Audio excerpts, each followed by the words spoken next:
Good evening, everyone. I'm Idaba. Today, we will talk about the second of a two-part series on the topic of evolution and development of early Chinese Buddha statue art. The second part, we will talk about the characteristics of Buddha statues from the Northern Qi period. Characteristics of Buddha statues from the Northern Qi period include robe features. They're thin and fitted. They resemble Cao clothes emerging from water. Now, this means that these clothes cling tightly to the body on the statue, as if they just emerged from water. As for hair features, they have spiral hair knots and a top knot, which is a crown. And as for the halo, they have the As for the halo, it retains the large full body halo. Now, as we can see here in this Buddha statue, the Cao clothes emerging from water is very evident. It looks as if the clothes are clinging to the body.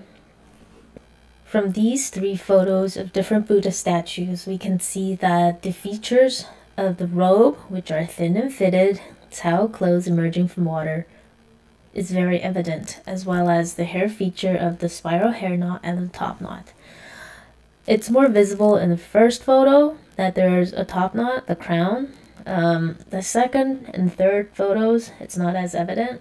And not all statues are going to have all of these features, but these features or characteristics tend to be what the statues have.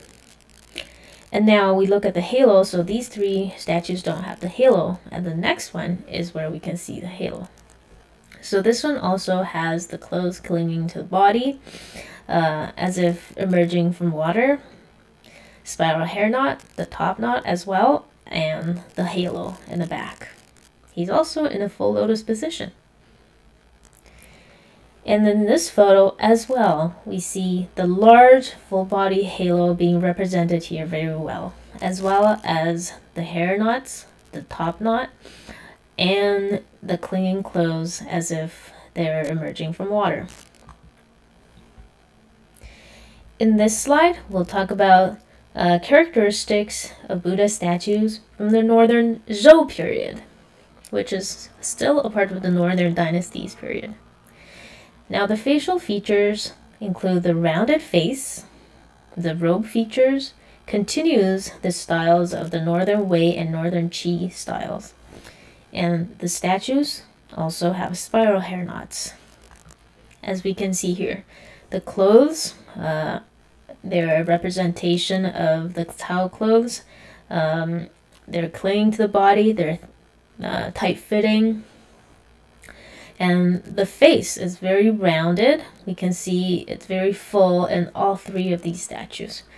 I think the second and the third photo might be from the same statue, but one's more zoomed in. And as we can see, it's missing some features, probably due to the age of time the statue has been in history. So looks like the nose got damaged a little bit, and I hope we can restore it. So the spiral hair knots is also evident in this photo. And here we have a very rounded-faced Buddha statue. The clothes clinging to the body tightly, resembling him emerging from the water. That's what the robes are like in these statues. And also the top knot is very visible, the spiral knots in the hair. So the crown, it's elevated above the head. It represents wisdom. He has a very rounded face here.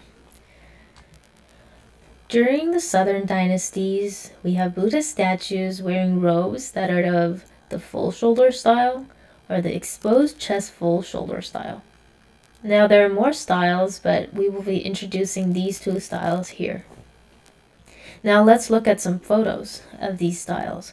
The first one we see on the left image here is the full shoulder style. So the robes are covering the shoulders. And on the right side, In the second image, we have the exposed chest full shoulder style. So it's still covering both shoulders, so it's the full shoulder style.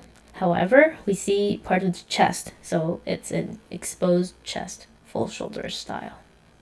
And in these three images here of Buddha statues, we see that the clothes or the robes again have the style of the thin fitting and as if emerging from water style. And as we introduced earlier, for the southern dynasties, we may have the full shoulder style or the exposed chest full shoulder style. So we see in images 1 and 3 that will be the full shoulder style, covering both shoulders.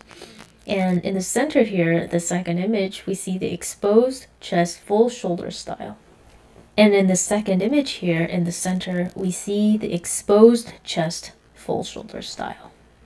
And in this image, we see a seated Buddha statue. The southern dynasties continue the style of Eastern Jin, another period.